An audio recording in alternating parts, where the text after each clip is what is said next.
पहलगाम में आतंकी हमले के बाद पूरे श्रीनगर का माहौल गर्म है और वहां उन लोगों के घर ढहाए जा रहे हैं जो कहीं न कहीं आतंकियों के मददगार थे, उनकी मदद की थी। और मेरे साथ इस पूरे मामले पर बातचीत करने के लिए हैं कैप्टन सज्जन सिंह बुरा, आर्मी से रिटायर्ड हैं। तो पूरा मामला जानेंगे कि वो हमला क्यों हुआ था, कहां चूक हुई थी और सरकार को अब किस तरह का एक्शन लेना चाहिए। आप कमेंट्स करना, वीडियो को शेयर करना, चैनल को सब्सक्राइब करना। मैं आपका दोस्त प्रेमपाल बात करते हैं जी। नमस्ते सर। नमस्कार। ठीक हो? बिल्कुल जी। ये जो पूरा हमला हुआ है, मुझे बहुत अफसोस है इस बात का जो ये पहलगाम में जो हमला हुआ है बहुत दर्दनाक हादसा हुआ है और जो कि इस प्रकार से पुनरावृत्ति नहीं होनी चाहिए। और ये सारी चीजें देख करके आगे हम सतर्क रहना चाहिए, कोई इस प्रकार की घटना ना हो। बिल्कुल आपने सही कहा कि सतर्क रहना चाहिए। अभी सतर्क क्यों नहीं थे? पुलवामा हो चुका है, उससे पहले कारगिल हो चुका है, धारा 370 हटा दी गई थी, ये कहा जा रहा था वहां बिल्कुल वो टूरिस्ट का पैलेस बनेगा।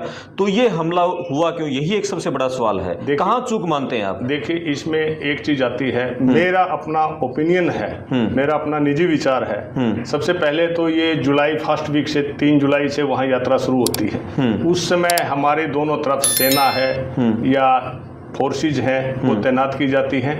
उनके उसमें देख रेख के अंदर जितने भी श्रद्धालु हैं वहाँ अमरनाथ यात्रा जाते हैं। एक पॉइंट तो ये आता है, कुछ जो वहाँ पे ट्रेवल्स एजेंसीज हैं और कुछ होटल मालिक हैं बगैर गवर्नमेंट के नॉलेज के और वहाँ टूरिस्ट को ले जाया गया है।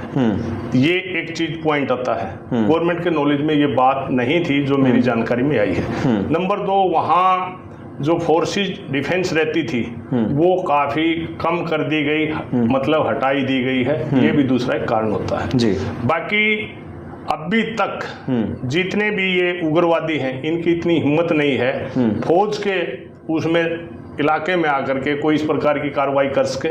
एक आध साथी कमेंट करेंगे कि पहले भी हुए हैं। देखो, सिरफिरे हैं ये, इनका माइंड वॉश करके, ब्रेन वॉश करके इनको ऐसी ट्रेनिंग दी जाती है और ये इस्तेमाल इसी प्रकार से किया जाता है कि ये दहशत फैलाएं और दहशतगर्दी में इस प्रकार का माहौल ये पैदा करें। कई चीज़ें आ जाती हैं इसमें कि कुछ अमन शांति रखने वाले होते हैं, कुछ इस तरह खुरापाती दिमाग होते हैं, चंद लोग होते हैं जो इस प्रकार का माहौल पैदा करते हैं। मैं पूरे देशवासियों से हाथ जोड़ के एक विनती करता हूं, इसमें संयम लें, संयम से काम लें। किसी प्रकार का जाति धर्म या उसके ऊपर बात ना लेकर के एक जो सही दोषी है, दोषी आदमी को कड़ी से कड़ी सजा दी जाए। निर्दोष आदमियों को पहचान करके उनको नाजायज किसी प्रकार का तंग ना किया जाए। मेरी यही है। और शांति बनाए रखें। किसी भी प्रकार की कोई पोस्ट इस प्रकार की, आजकल सोशल मीडिया का जमाना है, कोई भी पोस्ट इस प्रकार की ना भेजी जाए जिससे कोई दंगे हो या आपस में भाईचारा खराब हो या हमारी अमन शांति खराब हो। मेरी सब लोगों से ये हाथ जोड़ के रिक्वेस्ट। अभी ये जानने की कोशिश करेंगे आप तो वहाँ कश्मीर में रहे हैं, ये हमला क्यों हुआ, इसके पीछे कारण क्या मानते हैं आप?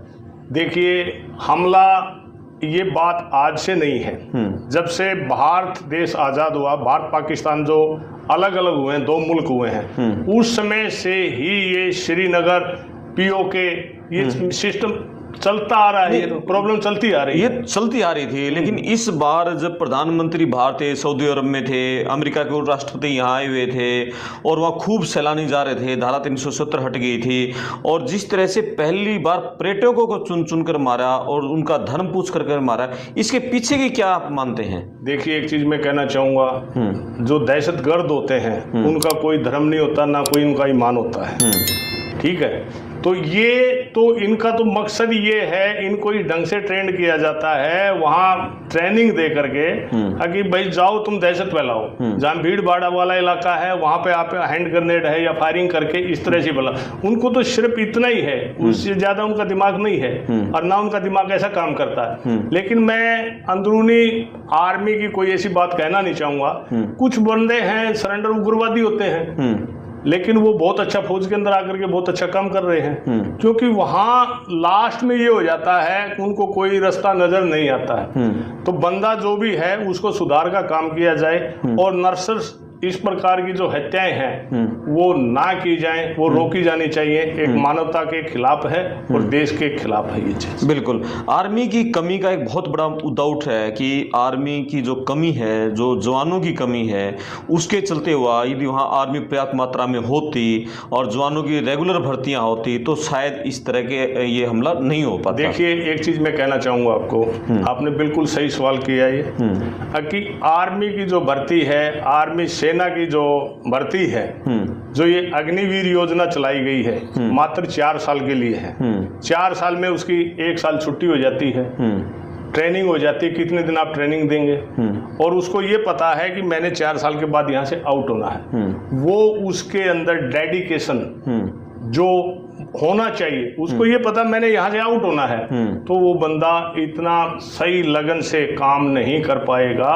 उसको आगे फ्यूचर नजर आ रहा है। मान ले पहले 15 साल में पेंशन होती थी, तो एक बंदे को लगभग, मेरी जो मानना है, 10 साल लग जाते हैं सही ढंग से ट्रेंड होने में। आप उसको एक हथियार चलाना सिखाएंगे, राइफल चलाना सीख सकता है, लेकिन उसको फिर टैंक चलाना सीखना है, उसको आरटी गन चलाना, वो क्रू में इकट्ठा टीम वर्क होता है। उस टीम वर्क में आदमी जब भी काम कर पाएगा, सभी अपने अपनी जगह से बंदे ट्रेंड हैं, लेकिन ट्रेंड होने के लिए टाइम चाहिए। जब तक वो ट्रेंड होगा उसका बाहर आने का टाइम आ जाएगा।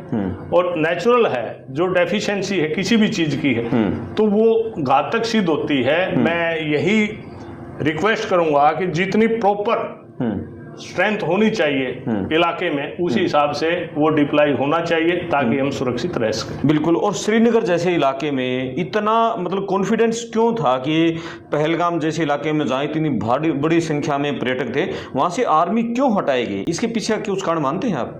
देखिए सर, ये तो गवर्नमेंट की अपनी पॉलिसी है। इन्होंने अपना सोच लिया कि यहाँ पे अभी ऐसा होगा नहीं, और उसी का फायदा उठा करके ये कहानी आपके सामने है।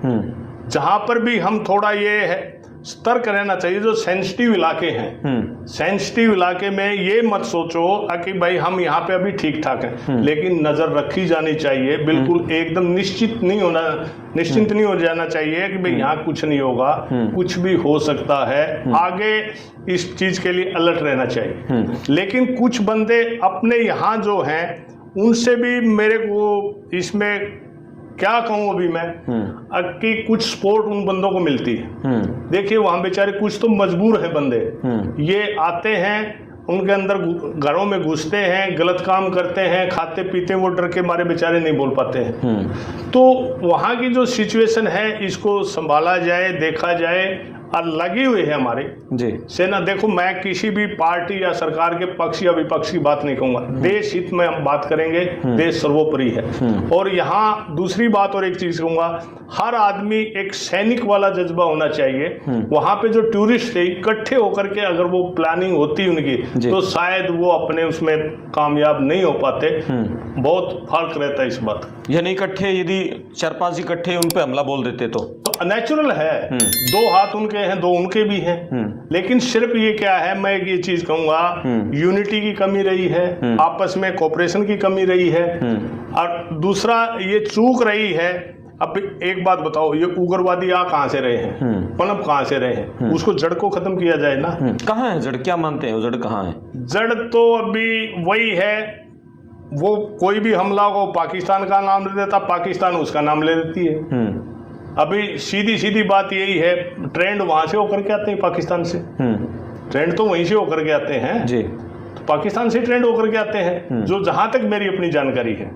और यहाँ आकर के फिर किस तरह से वो एंट्री करते हैं, क्या चीजें हैं, कहाँ उनको सह मिलती है, तो ये सारी तो इंटेलिजेंस का काम है। इंटेलिजेंस को ये चीजें चल रही भी, करते भी। इंटेलिजेंस तो फिर फेल रही ना, सारी एजेंसियां फेल हो गई यहाँ तो। देखिए, वो आए हैं, अब तो सब कुछ मानना पड़ेगा। जब ये हादसा हुआ है, सरकार ने माना, चूक हुई है। हाँ, सरकार ने माना इस बात को, भाई यहाँ पे हमारा फेलियर रहा है, लेकिन इस तरह से आगे नहीं होना चाहिए, पुनरावृत्ति नहीं होनी चाहिए। मैं तो सभी अपने देशवासियों से यही रिक्वेस्ट करता हूँ, जहाँ भी कोई संदिग्ध आदमी नजर आए, उसको तुरंत आगे जो अथॉरिटीज हैं उनको सूचित किया जाना चाहिए, इन्फॉर्म किया जाना। अच्छा, आप तो वहाँ जैसे कश्मीर में रहे हैं, वहाँ इस तरह के हालात से निपटने के लिए कोई आर्मी को छूट मिलती है क्या? छूट रहती है, वो कुछ एक्शन अपने आप ले सकते हैं क्या? देखिए सर, आर्मी डिप्लॉयड की गई है। आर्मी डिप्लॉयड इसीलिए की गई है कि भी वहाँ के अकॉर्डिंग टू सिचुएशन वहाँ पे अपना एक्शन या कार्रवाई कर सके। तो आर्मी को तो ये है ही, ड्यूटी इसीलिए लगाई गई है। लेकिन कुछ चीजें ऐसी होती हैं, पुलिस और आर्मी इकट्ठा ज्वाइंट ऑपरेशन चलाती है। कुछ चीजें क्या आता है पुलिस के अंडर में आती हैं, कुछ चीजें आर्मी के अंडर में आती हैं। तो उसी हिसाब से राष्ट्रपति शासन लग जाएगा तो डायरेक्ट आर्मी के अंडर में आ जाएगी। जब तक राष्ट्रपति शासन नहीं है तो पुलिस वहां को कंट्रोल करेगी, अंदर जो फोर्सेज हैं जी।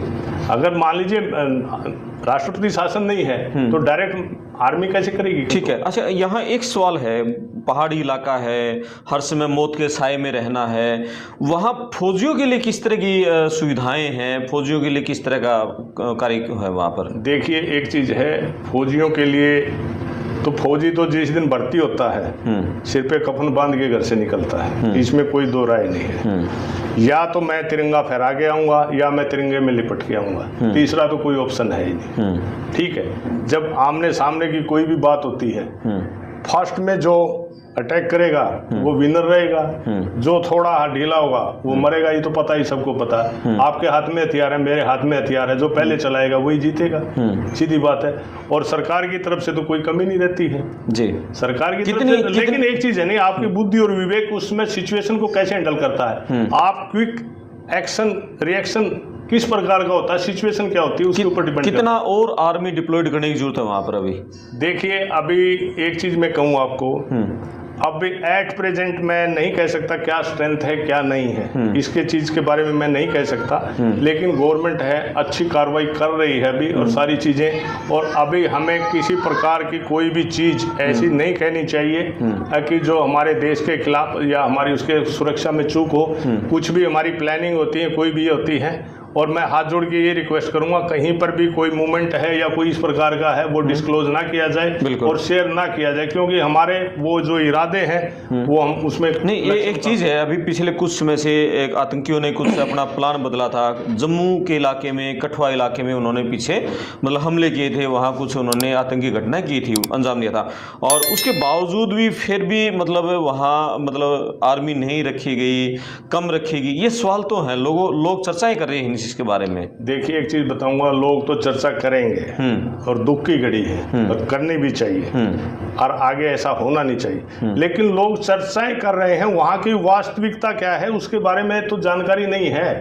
बगैर जानकारी के कुछ बोलना वो तो उचित नहीं होगा ना, बगैर जानकारी के तो बोलना उचित नहीं होगा ना। ठीक है। अब हर आदमी ये सोचता है भगत सिंह पैदा तो हो पड़ोसियों के घर में हो, मेरे घर में ना हो।